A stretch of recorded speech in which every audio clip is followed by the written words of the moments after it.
Well, welcome to the White House Science Fair. It is, I just spent some time checking out some of the projects that were brought here today, and I've got to say, this is fun. It's not every day that you have robots running all over your house. I am trying to figure out how you got through the metal detectors. I also shot a marshmallow through an air gun, which was very exciting.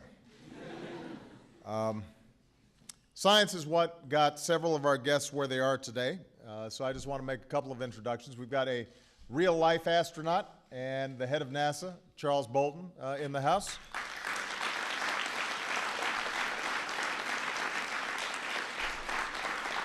We have the administrator of the EPA, Lisa Jackson, is here.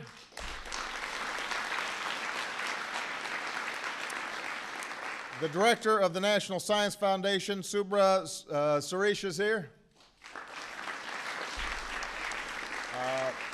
My science advisor, there's Subra over here. My science advisor, John Holdren, is in the house.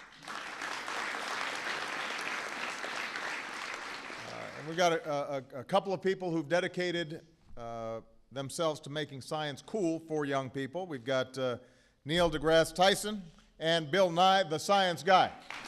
So,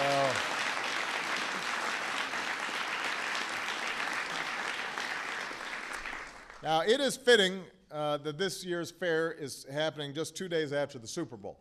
I want to congratulate the New York Giants and all their fans. I just talked to Coach Coughlin. I'm looking forward to having the Giants here at the White House so we can celebrate their achievements. But what I've also said, I've said this many times, is if we are recognizing athletic achievement, then we should also be recognizing academic achievement and science achievement. If we invite the team that wins the Super Bowl to the White House, then we need to invite some science fair winners to the White House as well. And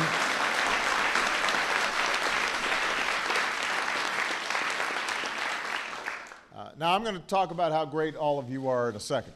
But before I do, I want to give the parents a big round of applause because they work hard to help you succeed. And I know this is their day. They're really proud of you. As a parent, I know that seeing your kids do extraordinary things brings the greatest happiness that a parent can have. So, so congratulations to all the parents of all these incredible young people.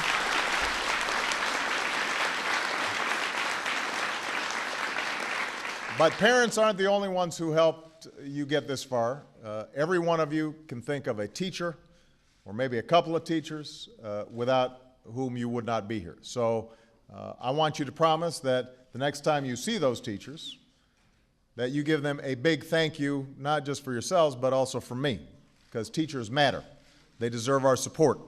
And I want to make sure that we are constantly lifting up how important teachers are to making sure that not only you succeed, but this country succeeds. So give teachers a big round of applause.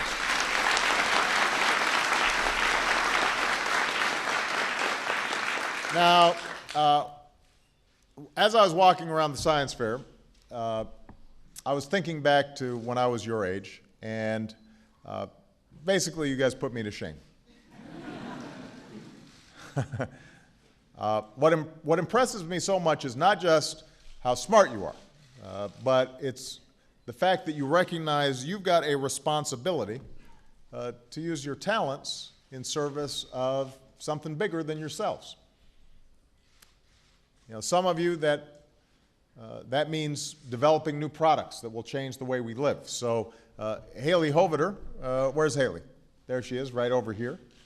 Invented a new type of sugar packet that dissolves in hot water. It's flavorless, it's colorless, and potentially could save up to 2 million pounds of trash each year. And that's just at Starbucks. So MasterCard has already awarded her $10,000 to help turn her idea into a business. Some of you are here because you saw a problem in your community and you're trying to do something to solve it. Benjamin Hylack, where's Benjamin? There's Benjamin right here. was worried that folks at his grandmother's senior center were getting lonely. So he built a robot with a monitor and a video camera. So it's like a moving Skype. And it moves around the center and allows seniors to talk to their kids and their grandkids even when they can't visit in person. So inventions like Benjamin's could make life better for millions of families. For some of you, the journey you took to get here is just as inspiring as the work that you brought with you today. There's a rocketry team from Presidio, Texas. Where's my team here? Where are you? Stand up, guys. Stand up.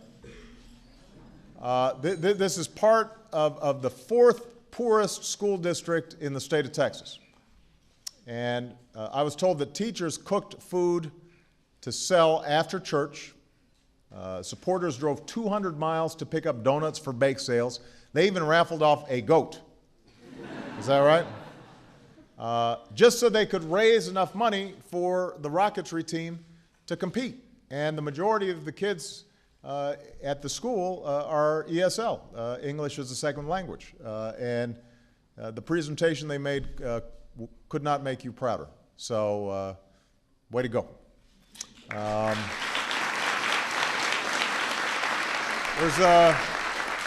There's a group of young engineers from Paul Robeson Malcolm X Academy.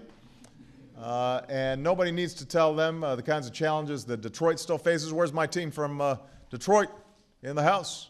There they are. Stand up.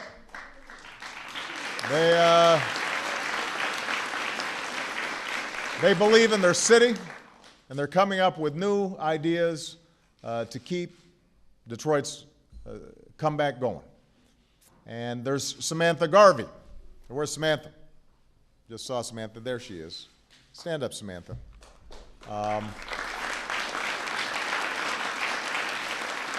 Samantha spent years studying mussel populations in the Long Island Sound. And when she learned that she was a semifinalist for the Intel Science Talent Search, when she found this out, her family was living in a homeless shelter. So think about what she's overcome. She wants to, by the way, work maybe for NOAA or EPA. So this is Dr. Lipchenko. She's the head of NOAA.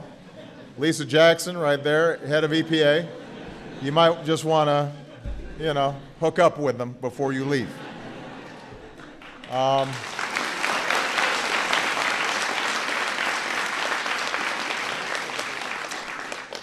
The young people I met today, the young people behind me, you guys inspire me. It's young people like you that make me so confident that America's best days are still to come. When you work and study and excel at what you're doing in math and science, when you compete in something like this, you're not just trying to win a prize today, you're getting America in shape to win the future. You're making sure we have the best, smartest, most skilled workers in the world so that the jobs and industries tomorrow take root right here. You're making sure we'll always be home to the most creative entrepreneurs, the most advanced science labs and universities. You're making sure America will win the race to the future. So as an American, I'm proud of you. As your president, I think we need to make sure your success stories are happening all across the country. And that's why when I took office, I called for an all-hands-on-deck approach to science, math, technology, and engineering. Let's train more teachers.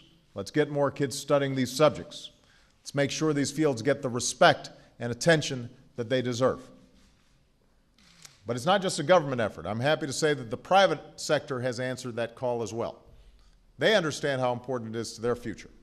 So today, led by the Carnegie Corporation, a group of businesses and foundations is announcing a $22 million fund to help train 100,000 new science and math teachers.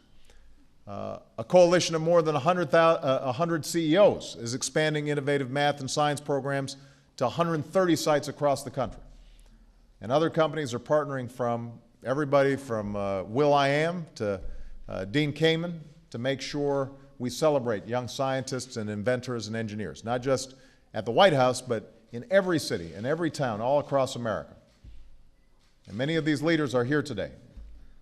And I want to thank them for doing their part we're going to do everything we can to partner you to help you succeed in your projects. And I'm proud to announce that the budget I unveil next week will include programs to help prepare new math and science teachers and to meet an ambitious goal, which is 1 million more American graduates in science, technology, engineering, and math over the next 10 years. That is a goal we can achieve. That's a goal we can achieve.